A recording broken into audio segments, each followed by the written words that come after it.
I'm Claire Ashford, 53 years old. 75th birthday dinner, in front of 45 guests. Constance Ashford pointed at me with her champagne flute and said, "My daughter-in-law thinks she's going to reinvent herself at 53. What could you possibly start at that age? Your best years are behind you, dear." Her and the lottery numbers matched the ticket I'd forgotten in my purse. $89 million.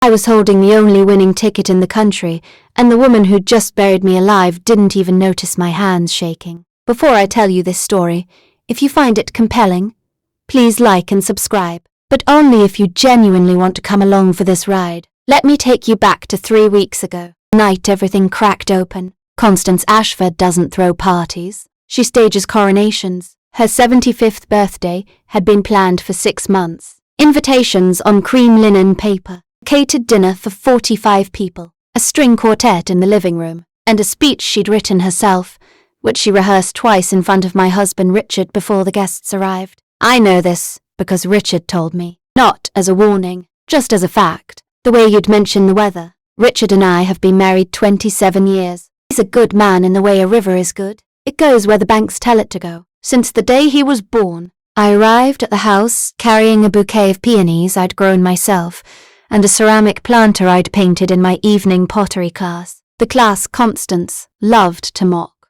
"Oh, Claire." She opened the door in a floor-length silver gown, scanning my outfit like a customs agent. "You brought one of your little crafts. How sweet." She set the planter on the hallway table without a second glance. Same hallway table where she displayed Derek's framed business magazine feature. Derek is her other son, the golden one. Inside, the house buzzed with relatives, neighbours, and people I half recognized from Constance's annual holiday showcases. Derek stood by the fireplace, holding court with a gin and tonic and that smile he inherited from his mother. All surface, no warmth. His wife Vanessa was nowhere in sight. That should have been my first clue that something was wrong. Richard kissed my cheek when I found him in the kitchen, arranging appetizer trays the way his mother had instructed. "You look nice," he said. He meant it. He always means it. That's the thing about Richard. He means everything he says. He just doesn't say nearly enough. The kitchen smelled like rosemary and roasted lamb, and for a moment I let myself believe this would be a normal evening. Just another Constance production, where I played my assigned role. The quiet one, the helper, the daughter-in-law who arranged flowers and refilled water pitchers and never, ever made a scene. Dinner was a production in 5 acts. Constance sat at the head of the table naturally. She'd assigned seats with printed cards. Calligraphy, of course. I was placed between Derek's empty-chaired wife and a cousin named Harold, who spent the entire meal describing his knee surgery. In detail. Vivid, anatomical, dinner-ruining detail. I learned more about cartilage that evening than in my entire life. That was my first laugh of the night, though I kept it buried behind a napkin. "Where's Vanessa?" I whispered to Richard across the table. He shrugged. Derek said she wasn't feeling well. I looked at Derek. He wasn't looking at the empty chair. He wasn't looking at anything real. The speech came between the main course and dessert. Constance stood, tapped her glass with a dessert fork, and the room went silent, the way rooms do when the person standing has been silencing them for decades. 75 years, she began. Her voice was crystalline, practiced. 75 years of building this family, of making sure everything and everyone meets the standard. She paused to let that word land. Standard. As if love were a performance review. She looked at Derek, my son Derek, who built a real estate consulting firm from nothing, who turned ambition into empire. The room clapped. Derek raised his glass modestly. The modesty was also rehearsed. She looked at Richard, my son Richard, who has been a steady and reliable presence in our family. Steady and reliable. Not brilliant, not accomplished. Not a man who built empires. Steady, like a piece of furniture you forget is there, until you need somewhere to sit. Richard smiled, the smile of a man who'd been graded on a curve his entire life, and learned to accept the sea. And then, she looked at me. And of course, Claire. Her smile sharpened the way a blade does when you drag it across a stone. My daughter-in-law, who at 53, has decided she wants to reinvent herself. A few people shifted uncomfortably. Most just watched. This was the Constance show, and everyone knew their part was to be the audience. She's taking pottery classes. Constance's voice carried that perfect blend of pity and theatrical amusement. She's growing flowers in the backyard. She told me last month she's thinking about starting a landscaping business. She paused for maximum effect. At her age. What could you possibly start at that age? Your best years are behind you, dear. Scattered laughter. Not everyone. But enough.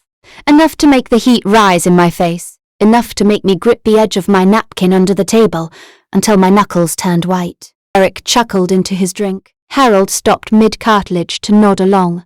Even some of the women at the table looked away, embarrassed for me, but not enough to say anything. Richard stared at his plate, said nothing, steady and reliable. I sat there with my hands in my lap and my face perfectly composed. 27 years of practice will teach you how to swallow fire without anyone seeing the burns. The television was on, in the corner of the dining room. Constance always kept it running during parties because she liked background noise. She said it made the house feel alive, as if a room full of 45 people wasn't enough life for her. The evening news anchor was wrapping up a segment about road construction. Nobody was watching. Not a single person in that room cared what was on the screen. And now, the anchor said brightly, tonight's winning numbers for the Mega Millions jackpot. I glanced at the screen. I don't know why. Maybe because looking at anything was better than looking at Constance's triumphant face. The jackpot stands at $89 million. 4, 17, 23, 35, 42. Mega Ball 7. Something cold moved through my chest, like ice water dropped into a warm room. Last Tuesday, I'd stopped for gas on the way home from pottery class. Gas station had one of those signs in the window, the yellow ones with the blinking lights. Jackpot, $89 million. I'd bought a ticket on impulse. I never buy tickets. But something about that night, the way the class had gone well, the way my vase had actually turned out beautiful, made me feel like a woman who takes small chances. I'd shoved the ticket in my purse and forgotten about it completely. 4, 17, 23, 35, 42. Mega Ball 7. My hand moved to my purse under the table. I found the ticket by touch, crumpled between a grocery receipt and a pack of tissues I'd been carrying for months. I pulled it out slowly. My hands were shaking. 4, 17, 23, 35, 42. Mega Ball 7. Every single number. Every single one. The room continued around me. Constance was still basking in the glow of her own speech. Harold had moved on to describing his physical therapy regimen. Derek was pouring himself another drink, under a calligraphy placecard that said Claire in letters smaller than everyone else's. What's wrong with you? Constance was staring at me from across the table, her radar for imperfection as sharp as ever. You look like you've seen a ghost. I need to check something, I whispered. Are you having a medical event? She said it the way you'd say. Are you about to embarrass me? I folded the ticket carefully and slid it back into my purse. My heart was beating so hard I could feel it in my fingertips. I'm fine, Constance. Just a little warm. She turned away, already bored with me, the way she was always bored with me once she'd finished using me as her punchline. As I was saying, 75 years of keeping this family together. I sat through the rest of the speech. I ate my slice of chocolate torte. I smiled at Harold's cartilage update. I helped clear the dishes. I thanked Constance for a lovely evening, and I said nothing. Not one word about the ticket. Not to Richard. Not to anyone. Underestimated teaches you. When you finally get your hand on something real, you don't wave it around. You hold it close. You wait. When we got home that night, Richard fell asleep in 7 minutes. I know because I counted. I sat at the kitchen table with the ticket and my phone. The house dark except for the glow of the screen. I checked the numbers 4 times, then a 5th. Then I checked the official lottery website directly. Single winner. 1 ticket sold at a gas station 3 miles from our house. $89 million. I didn't scream. I didn't cry. I just sat there in the dark kitchen listening to my husband snore through the bedroom wall and thought about what Constance had said. What could you possibly start at that age? I looked at the ticket. Everything. The next morning, I called my mother. Mum picked up on the first ring, the way she always does. She's 78 and still answers the phone like it might be someone who needs her. And it always is. Claire, honey, how was the birthday dinner? I told her. Not about the ticket. Not yet. First, I told her about the speech, about what Constance said in front of 45 people, about the way Richard sat there and said nothing. The silence on my mother's end was the kind that has weight to it. Physical weight, like a hand pressing down on the table between us. I waited. Then she said something I didn't expect. "Claire, I need you to call a woman named Dorothy Banks. She's a lawyer. She's been my friend for 40 years. Mom, I don't need a lawyer." "Yes, you do. You've needed one for a long time. I've been waiting for you to be ready." "Ready for what?" "To stop letting that woman run your life." My mother is not dramatic. She is not the type to meddle or interfere or give unsolicited advice. In 27 years of marriage, she'd never once said a negative word about Constance. Not because she approved. Because she was waiting for me to reach the edge on my own. Because she knew that's the only way I'd jump. "Oh, Dorothy, tell her your mother sent you. There are things about the Ashford family finances you need to understand." "What things?" Her voice softened. "Things I couldn't tell you until you were ready to hear them." "You're ready now. I can hear it in your voice." I wrote down the number with a hand that was shaking again, but this time it wasn't from shock. It was from something sharper, something that tasted like the first morning of a life I'd been putting off for 27 years. Then I told her about the ticket. Silence was different this time. It lasted maybe 5 seconds, but it felt like a held breath. "Well," my mother said finally, "that changes the logistics, but it doesn't change the plan. Call Dorothy." I called Dorothy Banks that afternoon. Her office was in a converted brownstone on a quiet street, and it smelled like cedar bookshelves and old paper. She was small, sharp-eyed, maybe 70, with reading glasses on her nose and a handshake that could crack a walnut. "Your mother told me you'd call eventually." She sat across from me at a desk covered in organized files, her hands folded. "She's been worried about you for years." "Years?" Dorothy opened a folder. Thick, tabbed, color-coded. The kind of folder that takes years to build, one discovery at a time. "Claire, what do you know about the Ashford Family Trust?" "I know Constance manages it. She's mentioned it at holidays. Something about investments Richard's father left behind." Dorothy nodded slowly, the way doctors do before delivering results. "Richard's father, Henry Ashford, passed away 12 years ago. He left a trust worth $750,000. Terms were explicit. $375,000 to Richard, $375,000 to Derek, to be distributed when Constance reached the age of 75. My mouth went dry. Her birthday was 3 weeks ago. Exactly. Dorothy slid a document toward me. Constance was named trustee. She had full discretionary control until the distribution date. But here's the problem. She flipped to a highlighted section and pointed. "Over the past 12 years, Constance has withdrawn $340,000 from Richard's half of the trust." I felt like the floor had shifted. "What?" "She used the money to fund Derek's real estate business. Staff salaries, marketing campaigns. Every single withdrawal is documented right here." I stared at the numbers. Page after page of transactions. $45,000 in one transfer. $28,000 in another.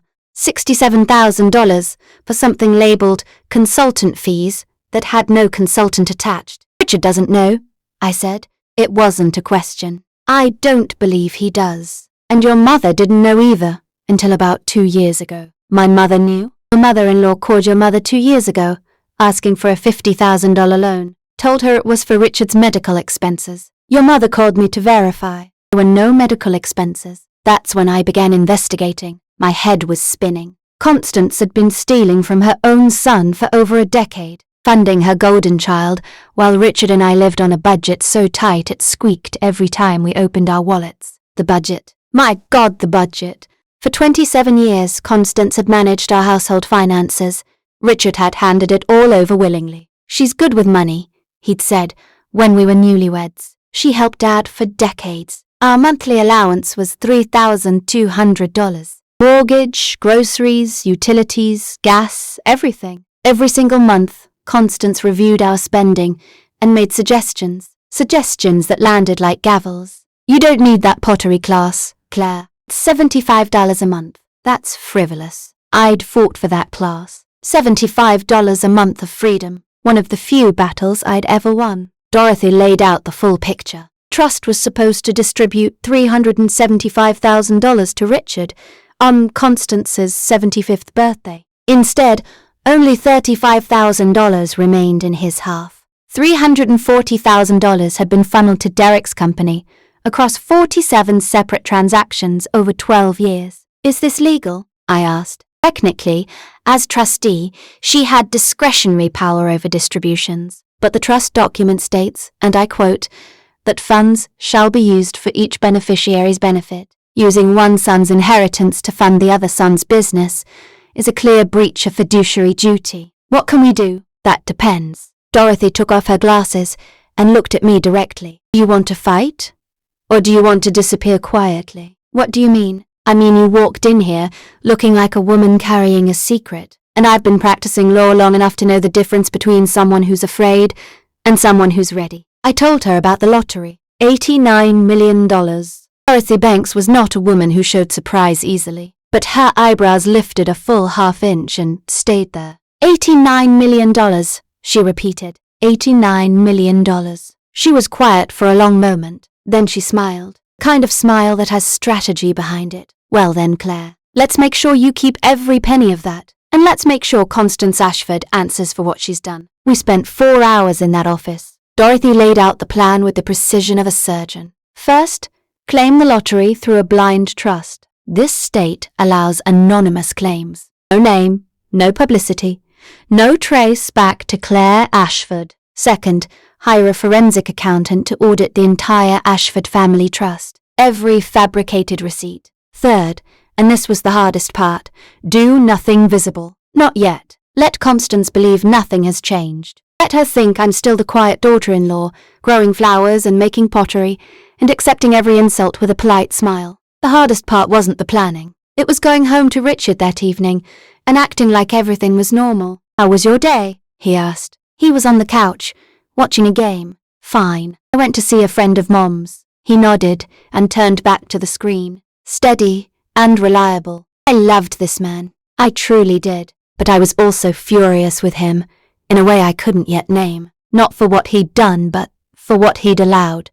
For handing our entire lives to his mother like a permission slip, and never once asking to see the grades. 2 days later, Dorothy's forensic accountant delivered preliminary findings. It was worse than we'd imagined. The $340,000 from the trust was only the beginning. Past 9 years, she'd set up a direct deposit redirect to an account in her name. Richard never questioned it, because Richard never questioned his mother. Total redirected funds, $487,000. Nearly $500,000 taken from her own son, over more than a decade, to fund Derek's company. A company that, as the accountant discovered, was drowning in $220,000 of debt to private creditors. Derek's golden empire was cardboard, and Constance had been using Richard's money as wallpaper to hide the holes. I photographed everything, saved every document in 3 separate locations, gave copies to Dorothy, gave copies to my mother, and I waited. Constance called me the following Saturday morning at 8:15,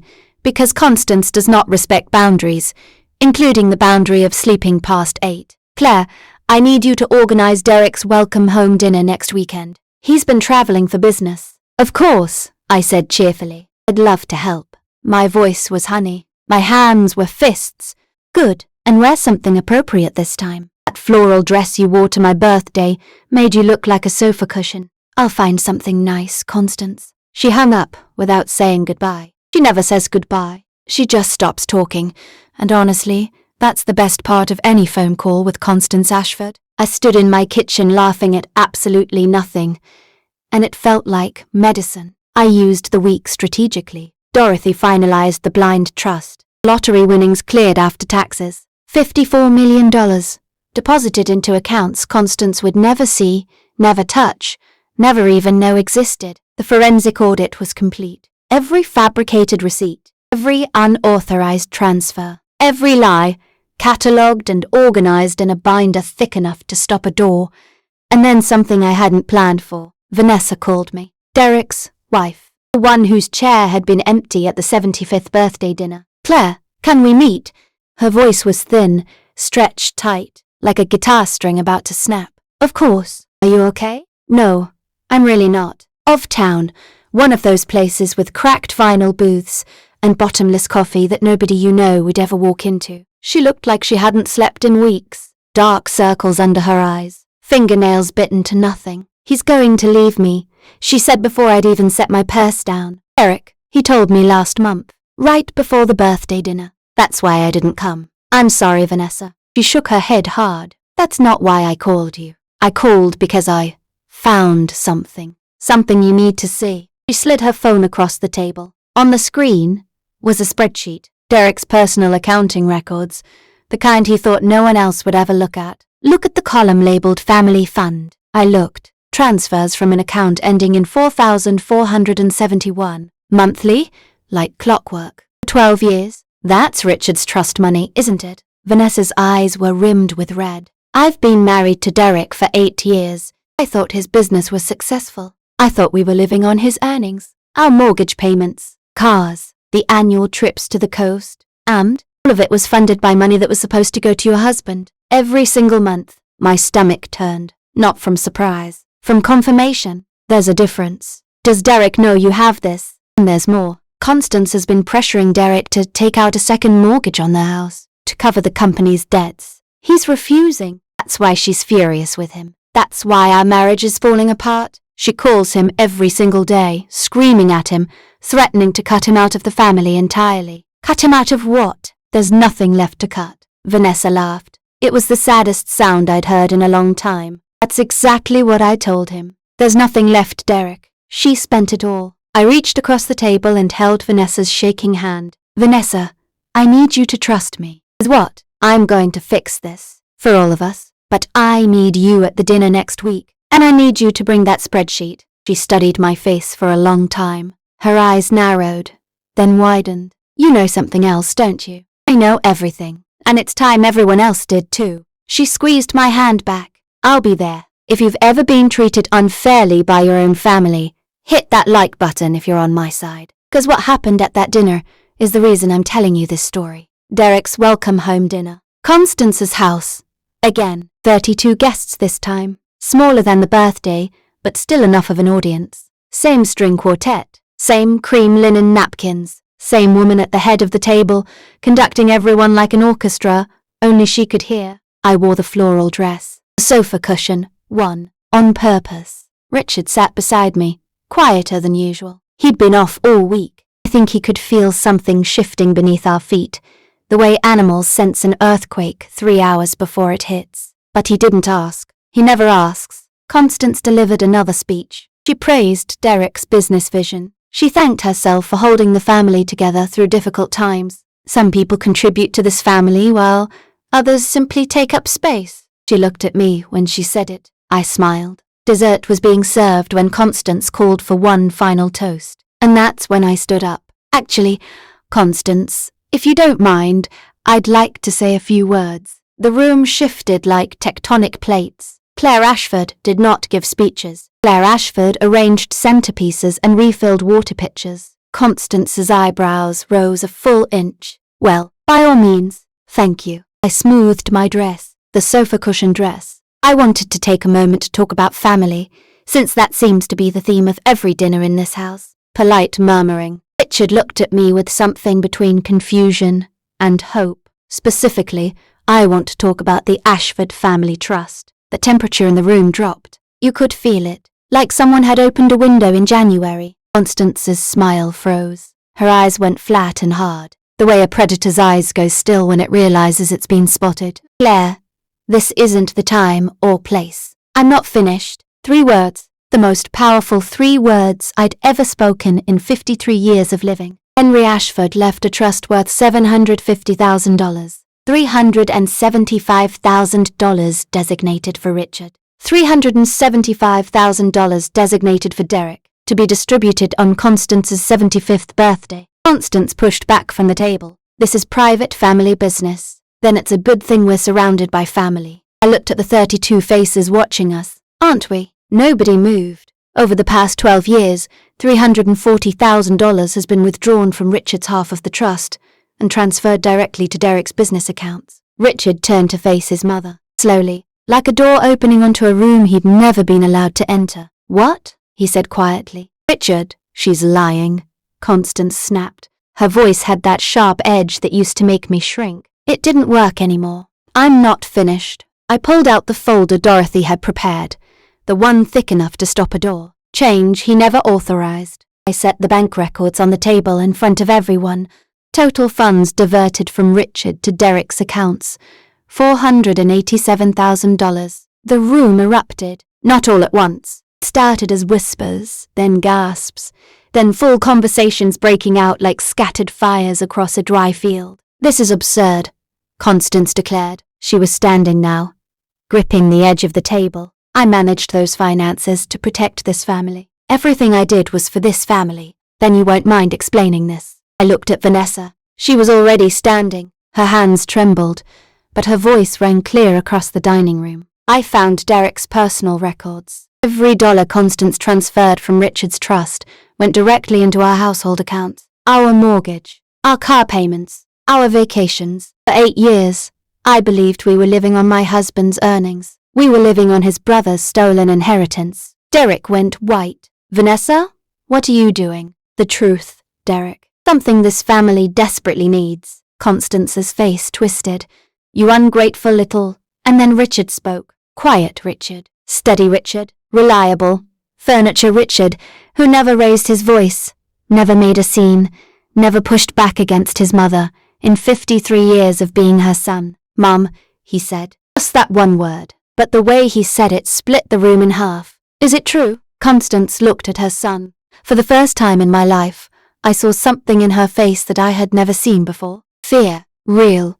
Animal fear. Richard, you have to understand. Derek's business was struggling. He needed help. I was trying to keep everything together by stealing from your own son. It wasn't stealing. Her voice cracked. It was reallocating. Richard pushed his chair back. The sound of the legs scraping across the hardwood floor was the loudest thing I had ever heard. $487,000, he said. He said the number slowly, like he was weighing each digit. You had us living on $3,200 a month. My wife fought you for $75 so she could take a pottery class, and you were funneling my inheritance to Derek the entire time. I did what was necessary. For who, Mom? His voice broke on the question. For who? The silence that followed was absolute. 32 people holding their breath. And then, because the universe has a sense of justice that borders on poetry, Derek's phone rang. Loud, jarring, cutting through the silence like a knife through silk. He looked at the screen, his face drained of what little colour it had left. It was a creditor,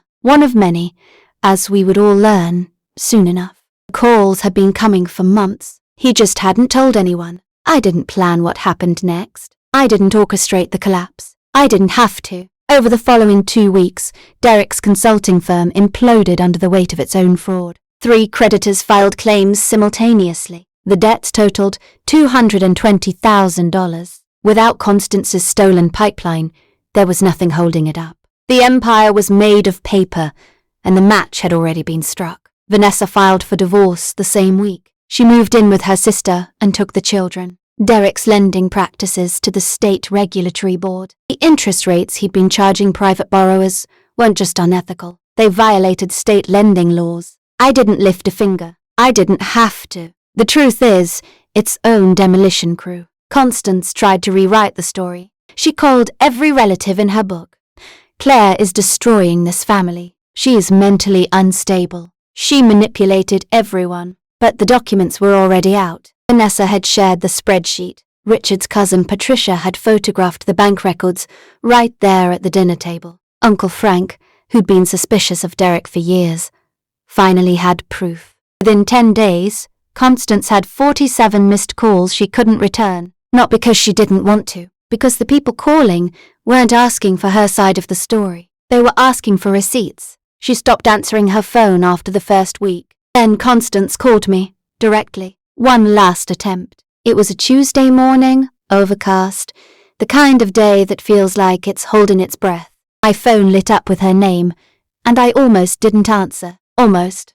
Claire. Her voice was different. Not softer, not kinder, smaller. Like the gown had shrunk. You need to fix this. Excuse me? You've made your point. Now call everyone and tell them it was a misunderstanding. We can sort out the numbers privately. The numbers, I repeated. You mean the $487,000 you stole from your son?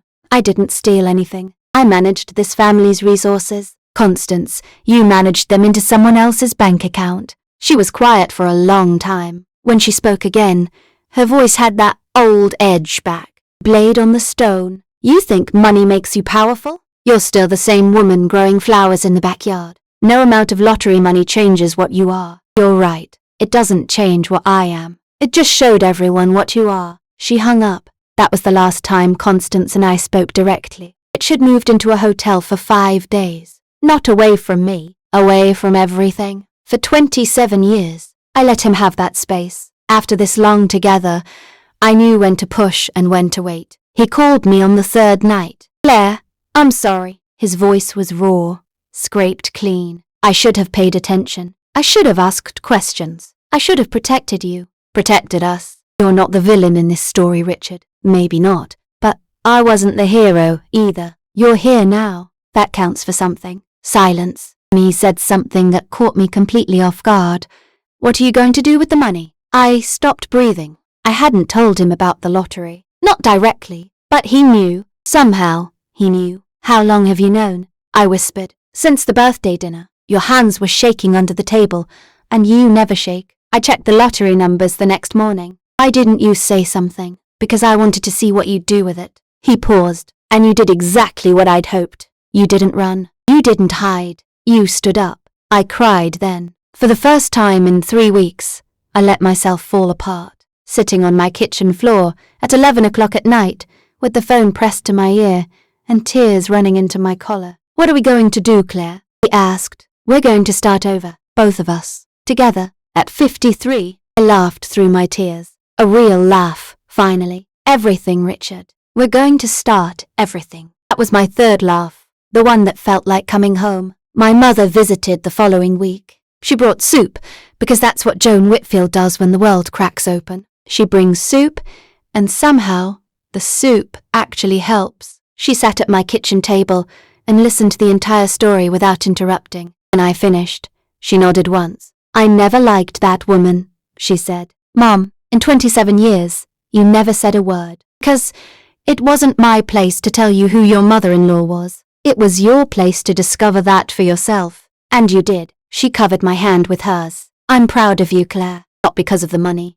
Because you didn't let it turn you into someone I wouldn't recognize. Dorothy helped with the legal side. Dorothy is the finest lawyer I've ever known, Mom said. I've been sending her holiday cards for 40 years for a reason. What reason? Your mother-in-law tried to have me uninvited from your wedding reception. Did you know that? She what? Constance told Richard I was inappropriate. Too loud, too opinionated. She wanted to limit me to the ceremony only, not the reception. What happened? Dorothy happened. She made one phone call, and that was the end of it. My mother smiled. Some battles you fight yourself. Some battles you let Dorothy Banks fight for you. The wisdom is knowing the difference. 6 months later, I barely recognized my own life. And I mean that in the best possible way. The lottery money sat in diversified investments, managed by a team Dorothy personally vetted. I hadn't touched the principal. Didn't need to. The interest alone was more than I could spend. Richard and I sold our old house, the one Constance had chosen for us when we were newlyweds. Of town, nothing extravagant. 3 bedrooms, a wide backyard, and a greenhouse. My first real greenhouse, with actual temperature controls, and raised beds and room to experiment. The landscaping business I'd dreamed about for 15 years was finally real. 2 employees, a bright little office, and a waiting list that stretched 6 months out. Not because of the money, because I was talented. I'd always been talented. Constance just spent 27 years making sure I never believed it. Richard started therapy. Individual sessions every Tuesday at 4 o'clock to untangle decades of his mother's control. It was slow. Some weeks felt like progress. Some weeks felt like standing still. But he showed up every single Tuesday. Steady and reliable. This time, for himself. We started a foundation together. Ashford Banks Foundation, named for Dorothy, who refused the honor for 3 weeks before accepting it with a handshake. Scholarships for women over 40 returning to education or starting new careers. Women who'd been told they were too old. Years were behind them. Every acceptance letter I signed felt like a quiet revolution. The first recipient was a 47-year-old woman named Grace who'd left her corporate job to study painting. Her family thought she was crazy. Her ex-husband told her she was wasting the best years she had left. She sent me a thank you note that said, "Nobody told me I could do this. Your foundation did." I framed it. It hangs in my greenhouse, right next to the first vase I ever made in pottery class. The lopsided one. The one Constance would have called a waste of $75. Constance. People always ask about Constance. She lives alone now. Same house, same cream linen everything, but no more string quartets. No more 45-person dinners. No more speeches about standards. Eric doesn't speak to her. When the regulatory investigation revealed she'd co-signed his predatory lending contracts, he turned on her the way cornered animals do. Blamed her for everything. Took no responsibility himself. That's the thing about golden children. No one ever required it of them. Richard visits once a month. I don't go with him. She knows about the lottery. She knows about the audit. She knows I stood up at her dinner and pulled the curtain back on 27 years of lies. She has never apologized. Not to Richard, not to me, not to Vanessa, not to anyone. But Richard told me something she said on his last visit. She was sitting alone in her living room, looking out at the garden she'd always paid other people to maintain, because she never learned to grow anything on her own. She said, "I should have been kinder to Claire. Not, I was wrong. Not, I'm sorry. I should have been kinder." As if kindness were a tactic she'd failed to deploy, rather than a basic quality she'd never possessed. I don't need her apology. I realized that somewhere around month 3 of this new life, forgiveness isn't a debt someone owes you. It's a door you open for yourself when the room gets too cramped to breathe in. My room isn't cramped anymore. Richard and I celebrated our 28th anniversary last month. We drove out to the coast, stayed at a little inn with creaky floors and salt-air curtains. He gave me a ceramic vase he'd made. In pottery class, he'd enrolled 3 months ago without telling me. It was lopsided, unevenly glazed, and absolutely beautiful. I figured I'd try starting something at 54, he said. I put peonies in it that evening, the same kind I'd brought to Constance's 75th birthday, the ones she never bothered to look at. Richard looked at them, really looked. Vanessa and I have lunch once a month. She's rebuilding. New apartment, new job at a community centre, new perspective on what she wants her life to look like. Last time we met, she told me something that stayed with me. "I spent 8 years performing the role of Derek's wife," she said. "I forgot there was a person underneath. I know exactly what that feels like." She smiled. "I know you do. That's why I trust you. We're not family by blood. We're family by truth. That's a stronger bond than anything Constance ever built, with her cream linen invitations. That's the real jackpot, by the way. Not the $89 million.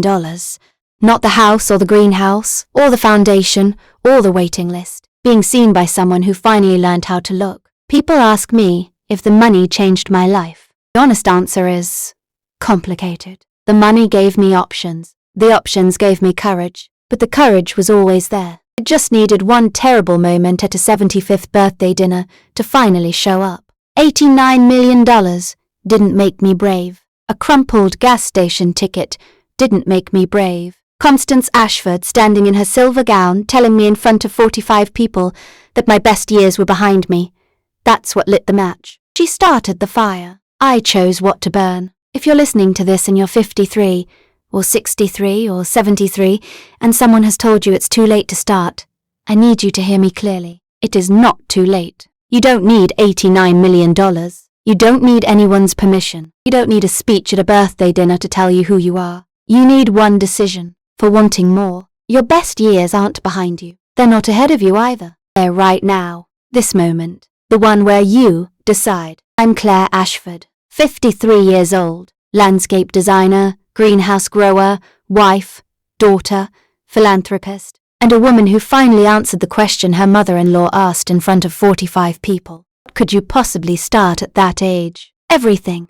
I started everything. Thanks for listening to my story. Drop your story in the comments.